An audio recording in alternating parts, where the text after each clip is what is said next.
This is Janet Diane Morius, Swerdlow for Expansions.com, and as you can see, Stuart is on assignment in outer space somewhere, so I'm taking the helm this week as we head into the fourth week of October 2019. And right now, what's going on in the political arena is simply put bizarre at best. However, you have to remember that all of the presidents are related and the global handlers are related, and they are all in the process of staging another show for you. Now, we still do not know what goes on behind the scenes, and we most likely never will. However, what we really do not know at this point is if these are real scuffles going on and if this is a bid for power or if it's a kind of good cop, bad cop kind of scenario. And only time will tell as that plays itself out. But I do believe that the bottom line is ultimately it is a fight for good and evil. So with this in mind, you want to remember that the president recently posted a thread of tweets quoting from pastor and Fox News contributor Robert Jeffries, where he said that if impeachment were successful, it would cause the nation to split even further. Nancy Pelosi and the Democrats can't put down the impeachment match. They know they could not beat him in 2016 against Hillary Clinton, and they're increasingly aware of the fact that they won't win against him in 2020, and impeachment is the only tool they have to get rid of Donald Trump, said Jeffries. The Democrats don't care if they burn down and destroy this nation in the process. If the Democrats are successful in removing the president from office, which they never will be, it will cause a civil war-like fracture in this nation from which our country will never heal. So Trump did retweet that series of quotes, and that's out there for your consideration. And something else that Trump said for the first time was he implicated Obama in whatever's going on, because he said there was a lot of corruption. Maybe it goes right to the top to President Obama. I happen to think it does, unquote. And he would not say that unless he had some kind of information, insider information, that actually can back up what he's saying. Now, he does go on to talk about the Turkish invasion of Syria being strategically brilliant for the U.S., as he slams that the Kurds are no angels and says there's a lot of sand they can play with, it's not our problem. Syria is friendly with the Kurds are very well protected, plus they know how to fight, and he also says that the U.S. forces were safe, and he indicated he had a big concern for having our troops in the Middle East. And he claims that it is a semi-complicated problem that was nicely under control. So again, what's going on over there doesn't look to us like it's under control, but obviously there's something going on behind the scenes that we don't have a clue about, and it's being played out for you in some kind of a good cop, bad cop scenario, or as I said, is it a real power struggle that's going on out there? And again, we may never know. Now, one of the most bizarre things that happened here amongst all this scuffle, in my opinion, is ABC mistakenly showing a Kentucky gun range video for Turkish bombing of Syria.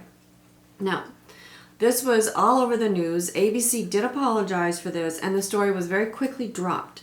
So something happened out there, and we know for a fact that oftentimes in what's considered war zones, there are events that are staged for public consumption. So what's being staged and what's real, unless you're there, you really don't know. So you want to keep all this in mind as you're seeing this out there, and continue to keep your eyes and your ears open for whatever it is. Eventually we will find out some of it.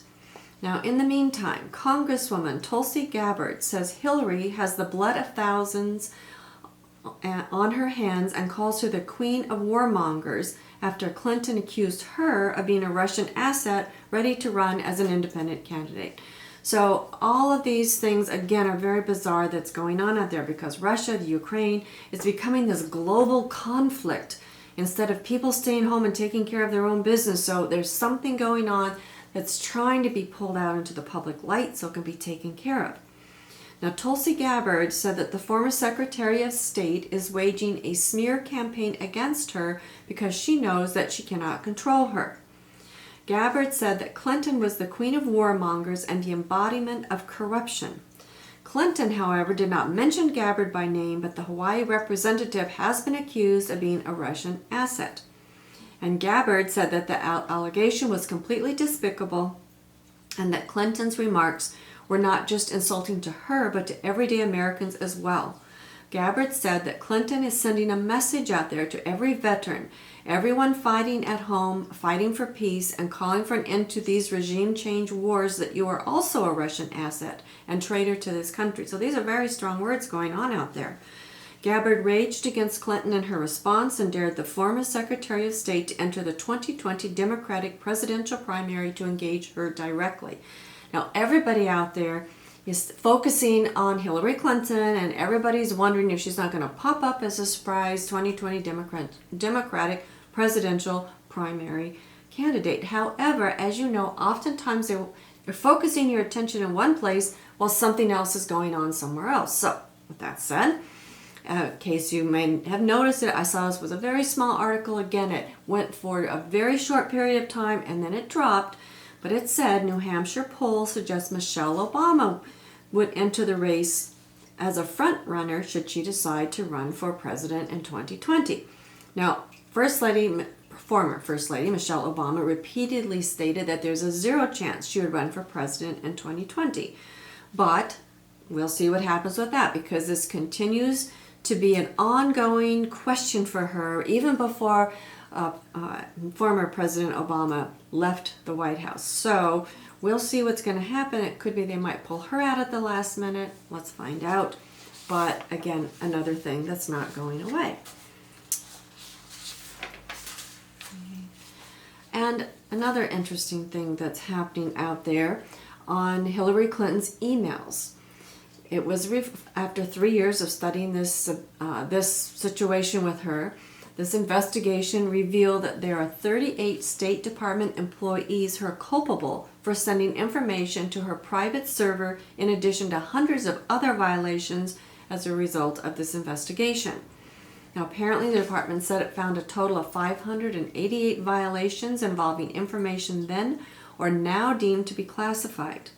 This means that those employees who are culpable they will have these issues noted in their files and will be considered when they apply for or go to renew security clearances, and some will be disciplined. So what exactly all that means, we don't know, but we do know things happen that shouldn't have happened. And again, this is the part that's being put out for public consumption. We still don't know what's going on behind the scenes. And Chelsea Clinton. Now, Chelsea Clinton has also been in the news. She's been making a lot of appearances with her mother, and she's also being asked if she's going to be running for Congress to replace retiring Democratic New York Representative Nita Lowry.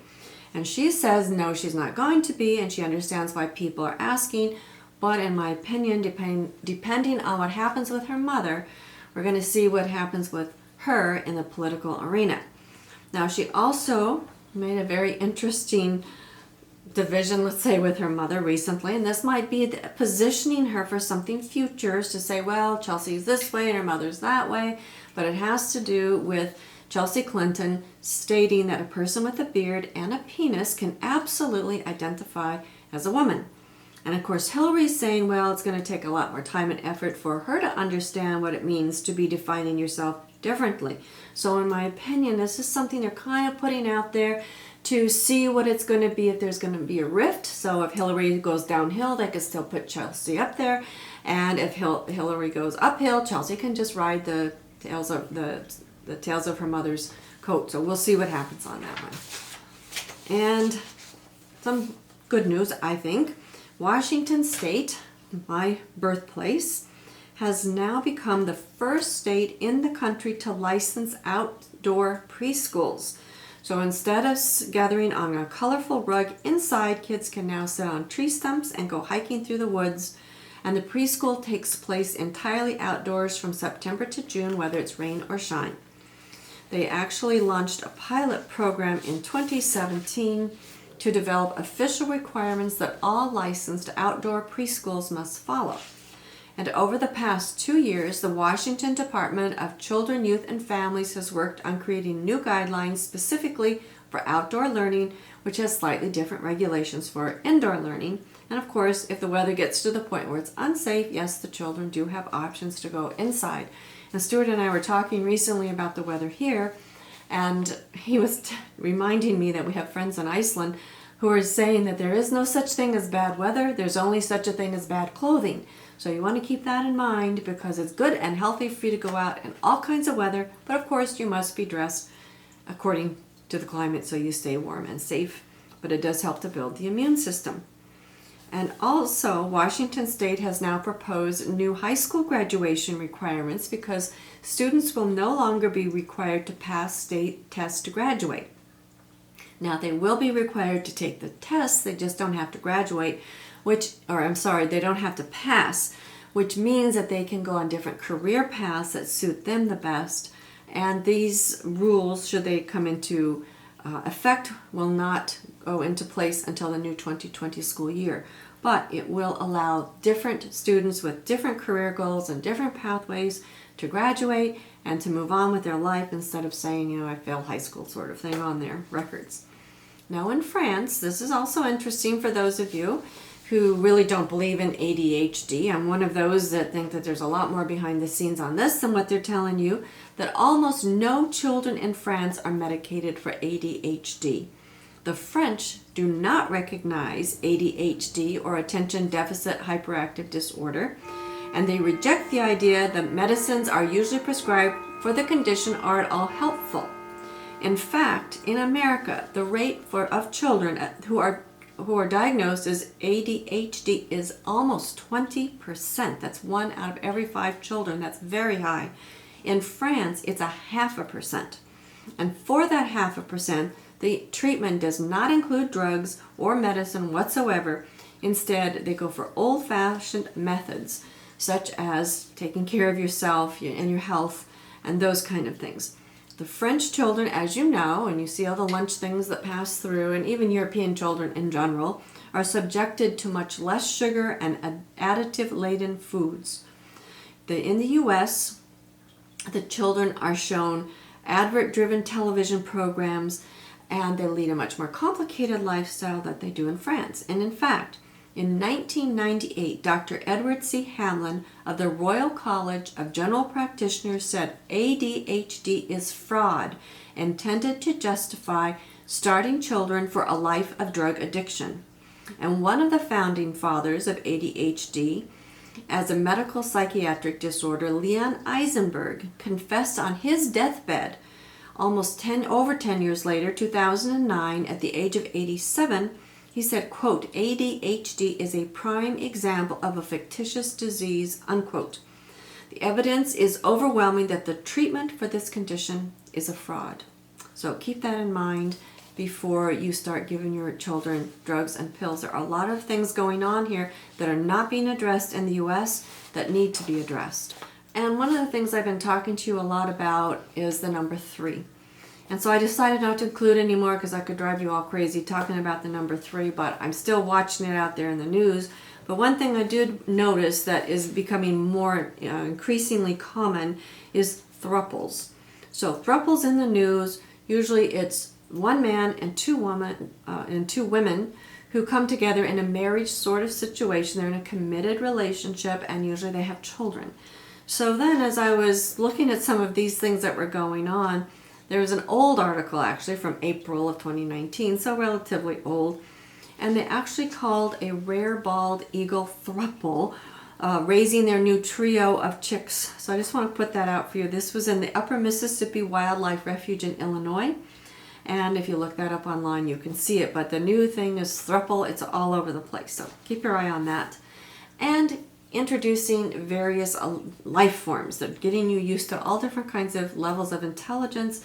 If you remember, there's something that was all over the internet over the black goo, and there was even on the X-Files, there was one of their episodes was about black goo. Well, guess what? Paris Zoo unveils something bizarre called a brainless blob capable of learning and eating oatmeal. Now, this slime mold is not, in fact, a fungus, they're saying, or an animal or a plant, but it can be blob-shaped. It can spread itself into thin vein-like tendrils or separate its cells, or separate cells can merge if their genes are compatible. The organism heals itself quickly if it's cut in half.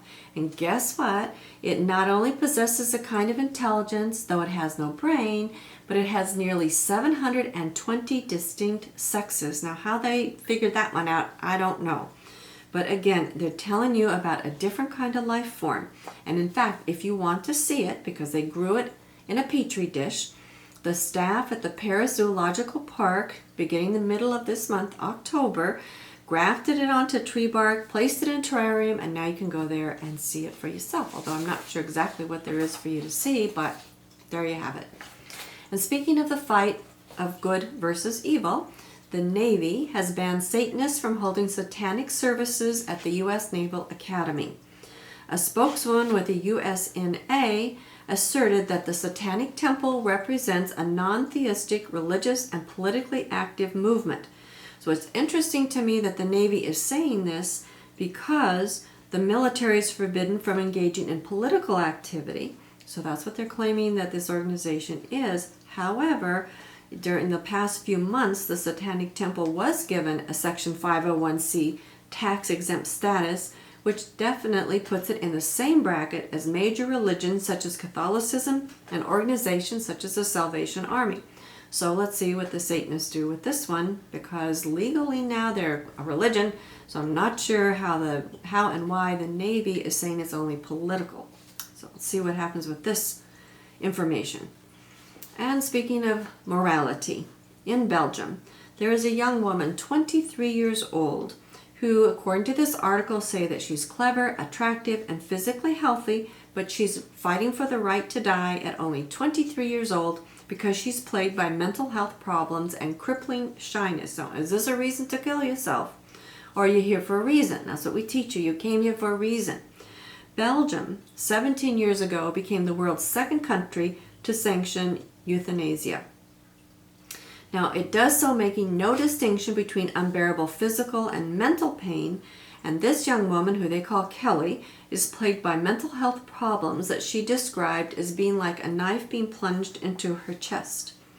Now, in Belgium even, psychiatric cases remain controversial, especially when they involve someone as young as Kelly. Mental health patients account for about 3% of the 17,000 people killed since the law was changed. There were 2,400 deaths last year, 10 times as many in the first year that euthanasia was legal in Belgium, but most of these cases involved elderly people. Many psychiatrists and most Belgians are opposed to the extension of euthanasia to mental health cases because experts argue that the diagnosis is subjective and insist that the lives of distressed younger patients can improve with time, therapy, and medication. Now, Kelly attempted suicide and she was hospitalized. She suffered from eating disorders and started to self-harm. But then she learned in the hospital that she can apply for euthanasia, so she has done that. And then it says, to win the right to die, Kelly needs backing from 2 psychiatrists, 1 other doctor, and they must agree that her mental pain is unbearable and untreatable. So what I want to tell you is that this is a very lengthy article and goes into her background. And yes, she's had a lot of trauma in her life, but most people have. And that means that you're here for a reason. And that's what we teach in our Hyperspace Oversoul work, is that no matter what happened, you can use your blocks as stepping stones to growth. So if you don't have our health and healing book, Healing Archetypes and Symbols, this would be a very good book for you, especially if you suffer from depression. But do not take your own life. You're here for a reason, and believe it or not, this is something that we talk about a lot on the blogs. Expansions.com on our membership side is about what to do with the trauma that's happened to you and make it work for you instead of against you, and not run away. This is an issue that to me is really, it's terrible that people don't have access to the kind of information that we are giving you on a daily basis. So anyway, I don't know what will happen to this young woman, but it's a sad situation. And speaking of a sad situation, I've been talking to you about organ donation and life support, brain dead. All these things are out there right now in the news. And here in Michigan, a Michigan teen was declared brain dead after an asthma attack and was taken off life support.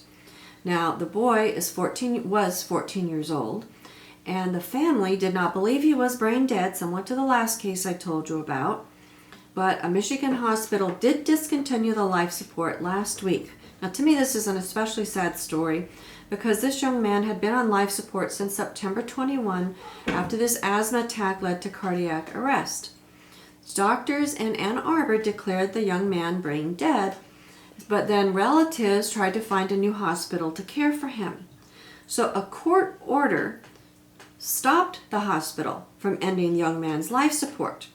But then last week at a court hearing, the judge dismissed the case filed by the family to continue that support because the family's lawyer had filed the case in the wrong court system. The case should have been filed in the Court of Claims, but instead it was filed in circuit court. The judge further said that as a result, he could not grant them a 48-hour stay to refile the correct court. So because the attorney filed it in the wrong court, they decided the family lost all their rights. So that totally tells you, again, something's going on behind the scenes. They didn't want to care for this young man. And the attorney even said that second opinions from other doctors said the young man was not brain dead. So all kinds of terrible things are going on out there. So you have to fight for your right. And even when you do your best, sometimes it just is a challenging situation out there. This is why life can be discouraging and why you must do your inner level work so you can get through it. And federal prosecutors have filed multiple charges against a 23-year-old South Korean man accused of running what they call the world's largest dark web child porn marketplace. The now shuttered English language website contained more than 200,000 unique videos showing sex acts involving children, toddlers, and infants. So what's going on out there is horrible. The vast online store was run by a South Korean citizen currently serving an 18-month prison sentence in his home country after his conviction on charges related to child pornography. U.S. officials said 337 suspected users of the site have been arrested worldwide, and almost half of the videos seized were not previously known to the National Center for Missing and Exploited Children. The scale of this crime is eye-popping and sickening, said the chief of IRS Criminal Investigations. The site allegedly rewarded its members with points in relation to the amount of illegal material they uploaded. So again, people who are doing these kind of things are sick. They need help. There's a lot of help that the information that we're teaching can help pedophiles and other people with these proclivities. But this is really horrible things. But at least these people are being, the sites are being taken down. The children are being protected. This article says more than 3 other suspects have been arrested in South Korea as of last week. Still more suspects were identified in other countries, including the United Kingdom and the United States. Most of the users were in their 20s, unmarried, white-collar office workers, and first-time offenders, although were ex-convicts of sexual crimes, including juvenile sex offenders. So, like I said, there's a lot of things going on out there that at least these people are being arrested or taken off the streets. My issue is there isn't the therapy that these people need, and that's the problem. All right, and Attorney General Bill Barr was right here recently, not just about an hour's drive from where I live, at Notre Dame University down in Indiana. And he is blaming mental illness and drug abuse on the decline of religion. Now, of course, he's speaking at a Catholic university, and he's a Catholic, but I will call it there is a spiritual crisis here in the U.S.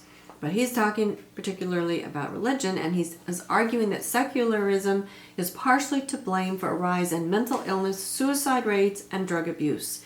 He claimed that progressives are involved in an organized destruction of religion weaponized through pop culture and academia. He says, along with the wreckage of the family, we are seeing record levels of depression and mental illness, dispirited young people, soaring suicide rates, increasing numbers of angry and alienated young males, an increase in senseless violence and deadly drug epidemic.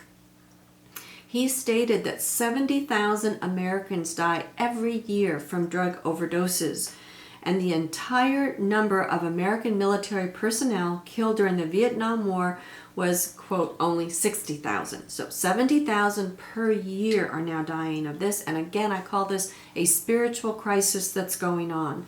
So you really need to take a look at our work, Hyperspace Helper, Decoding Your Life. There are lots of answers for you if you're looking. Don't take your life. Don't do drugs. Don't get involved in pornography. Don't do child pedophilia. All these things will help you grow up your own inner child within, so you don't have these proclivities inside of yourself.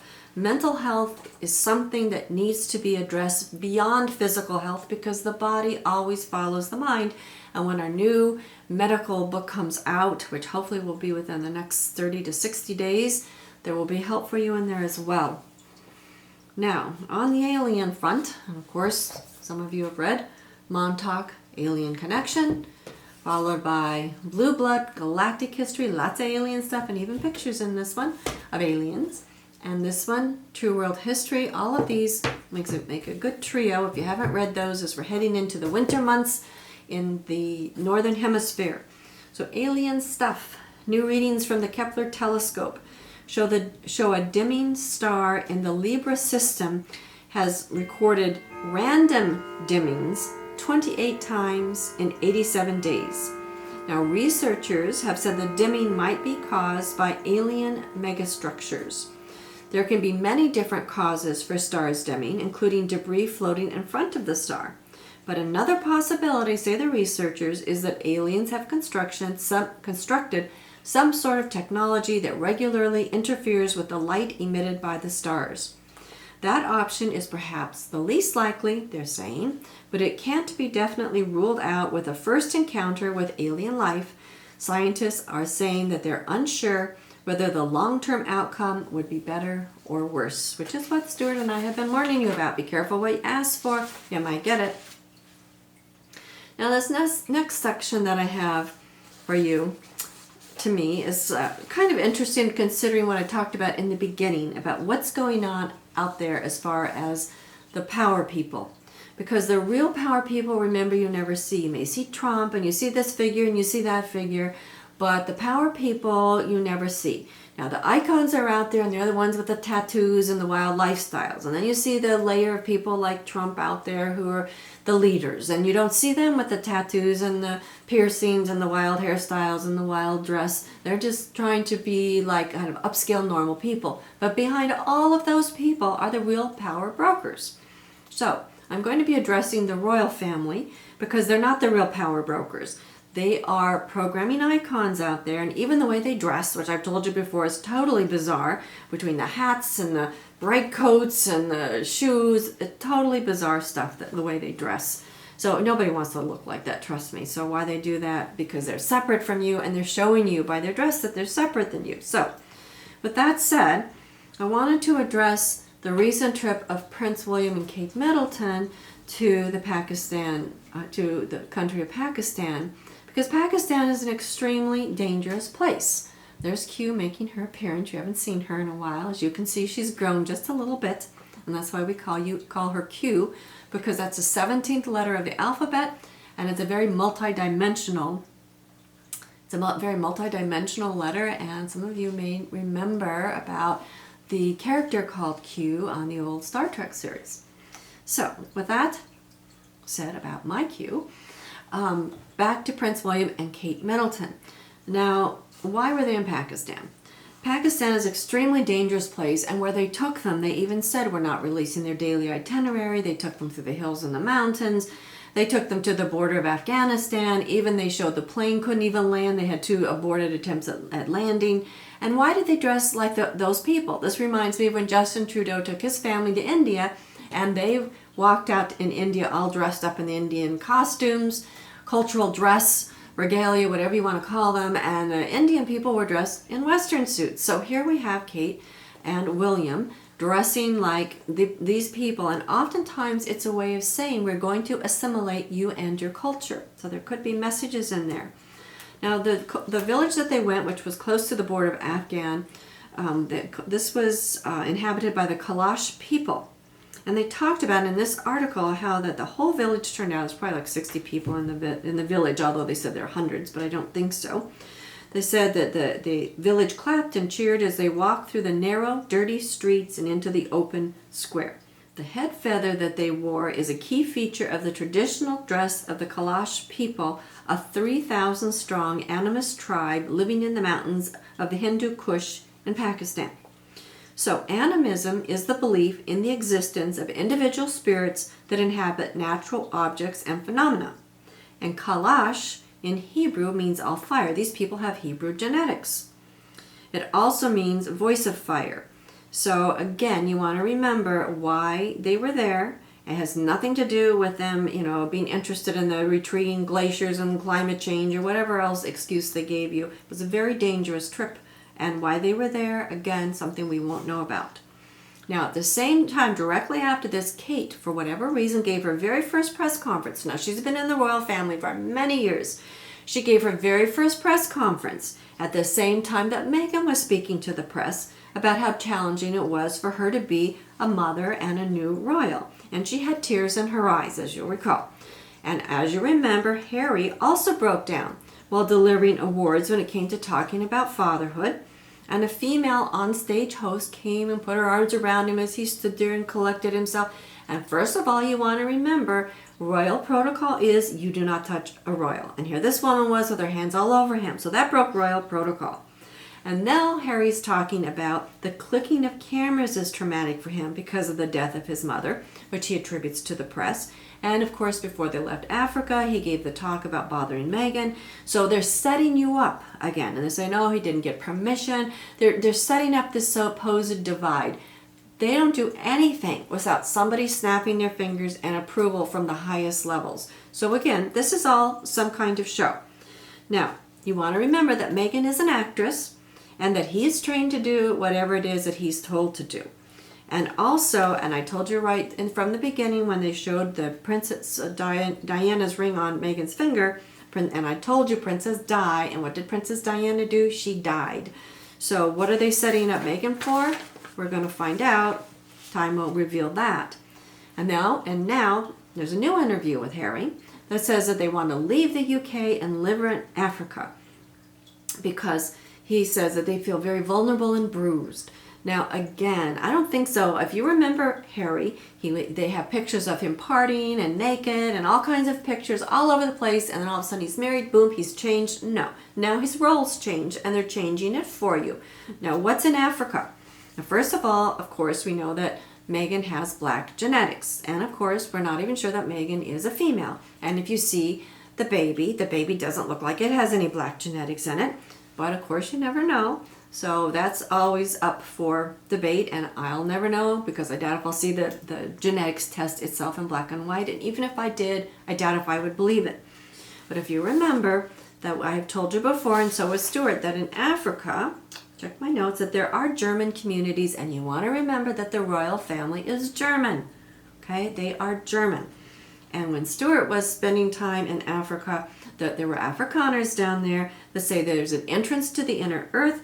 There are German what do I want to call settlements that are down there, and the entrances to the inner earth also have to do with the Fourth Reich. So they're making this big to-do, and they're going to send them to Africa, and what's going to happen down there, you and I, again, will probably never know.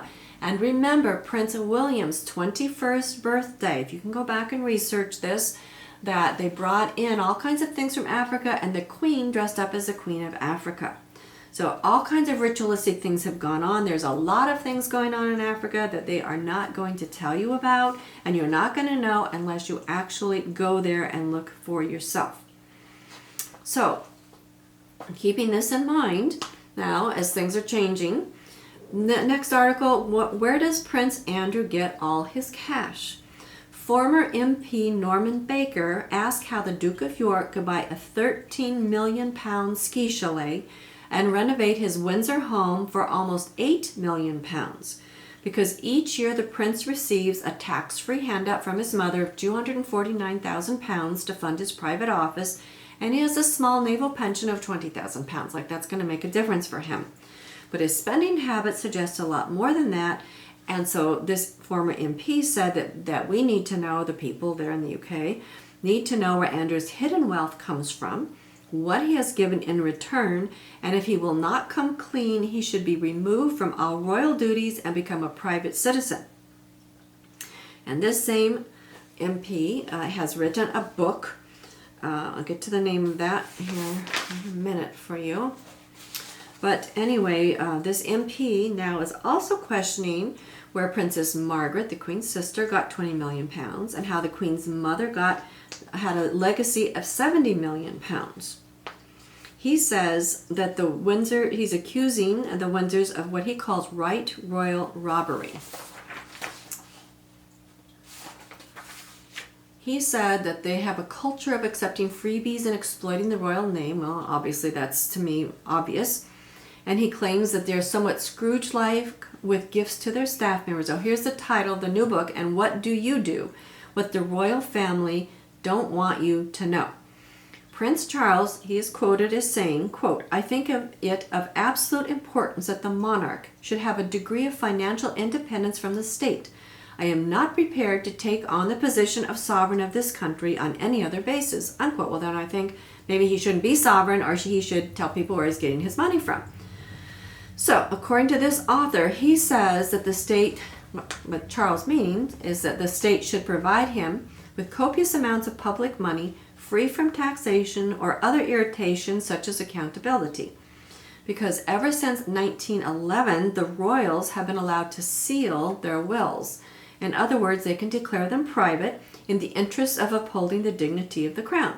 So the Queen's sister, again, Princess Margaret, who died in 2002, we will never know how she got her money or where it went. And he claims it would be embarrassing to reveal just how much money was sloshing around the royal coffers. Now, before Princess Margaret died, she disposed of 12 million pounds of assets to her family, including a house on the Caribbean island to minimize death taxes. So where did she get 20 million to leave that she actually, I guess, that didn't know about? And then they want to know where the Queen Mother's 70 million came about. And apparently the Windsors have almost complete exemption from the Freedom of Information Act, and they have special protection from the National Archives at Kew, where there are, that's KEW, where there are over 3,500 closed files on the royals. And he says that there's a sovereign grant. So the first year of the sovereign grant in 2012, the royals got $31 million, and by 2019 they got almost $83 million pounds. I have to go back to your pounds there in the UK. The state supports not just Buckingham Palace, but St. James Palace, Clarence House, Marlborough House Mews, Kensington Palace, Windsor Castle, Frogmore House, Hampton Court Mews, and more than 100 royal buildings overall. Plus, the public supports the whole sprawling network of 99 Lords Lieutenant, not to mention hundreds more deputies who act as the Queen's representative.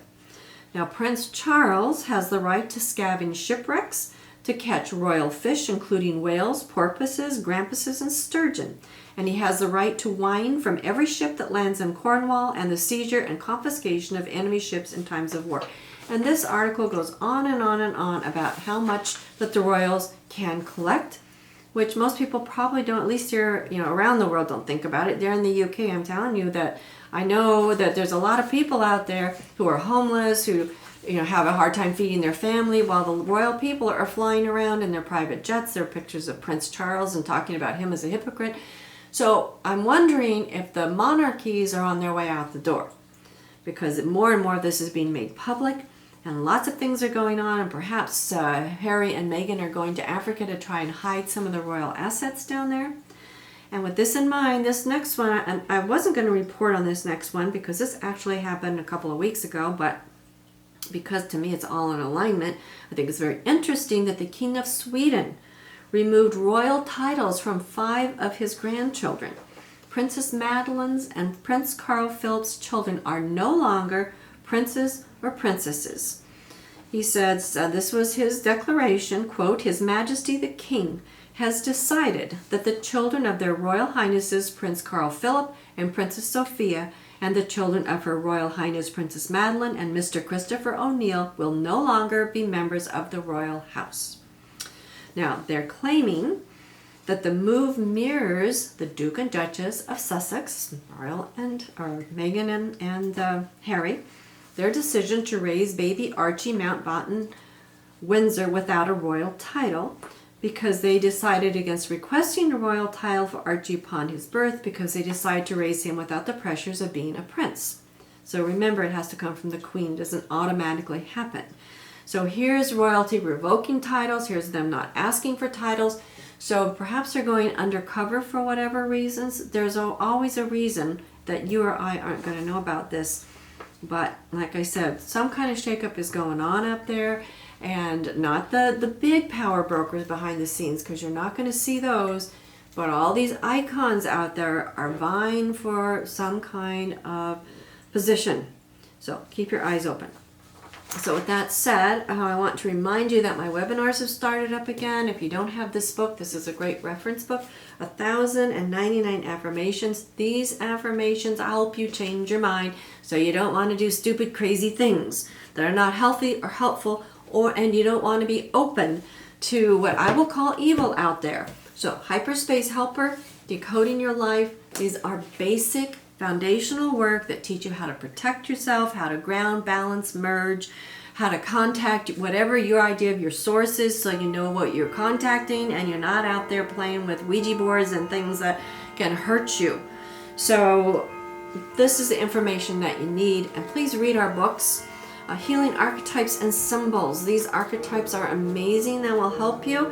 And you don't have to believe us. We teach you how to be your own teacher. So you get your information for yourself. We don't want you believing anything but what comes from within yourself. And these two new books are absolutely amazing. We're on our second printing already. King Bee, Queen Bee, and the Template of God Mind. Lots of fantastic information and exercises that will help you take control of your own mind, so other things out there are not controlling you, because there's a lot of stuff going out there in this wild and crazy world. You want to remember our January class is coming up, not too many months away now. People are signing up. And believe it or not, our summer 2020 Clear Health and Healing Tour to Italy. You need to register. Let us know if you're coming, because our 9-passenger van is now over half full. And if we need another method of transport, another vehicle, we need to get that lined up, because where we go, there's not that much available, so we take care of things in advance as much as we can. We're getting the dates and the itinerary. We'll have that for sure sometime around the first of the year, but it will most likely be roughly toward the end of June. So for now, we're calling it Summer 2020. Have any questions, get a hold of customer support at expansions.com. And at least let us know you're thinking about coming, so before those spaces fill up, we will ask you first. You can register directly on the website, and of course members always get priority, and members get all kinds of discounts on our site, and you get access to Stuart and I every day on our blogs. We are on our member side. Less than $1 a day, in my opinion. Best Buy on the internet. You can't tell me you can't afford it. In fact, I had one person write in and said, "Oh, I bought all these t-shirts, blah, blah, blah," and then said something. I said, we said, "Well, get a membership." "Oh, I can't afford it." And we said, "Well, I guess you spend all your money on t-shirts." So if you can have a hamburger and you can have cigarettes and you can go out and party and have some drinks or get your whatever it is that you're doing for yourself, you can afford $1 a day, get on our site and do something that actually helps yourself. Because we have amazing information, videos. We have so many people from all over the world, and it is a fantastic support system. There is absolutely no reason for you to be alone, no reason to be isolated, no reason to want to commit suicide, all these terrible things that are going on in the world. Get a hold of yourself, get in your center, anchor into your source, be here who you came to be, and all this other stuff, you can walk through it clean and clear. And that's what we say. What can go on out there that you can walk through and be clean and clear, anchored into your source, know who you are, and all this other nonsense, it'll go away. The oppressors will go away once you don't need an oppressor anymore. So, and it's going away. There's a lot of shakeup going on. Are you shaking up what's going on in here? And are you making the decisions that are most correct and beneficial for you in these crazy, crazy times? So with that said, Thank you again for joining. Janet Diane Moria Swerdlow, expansions.com.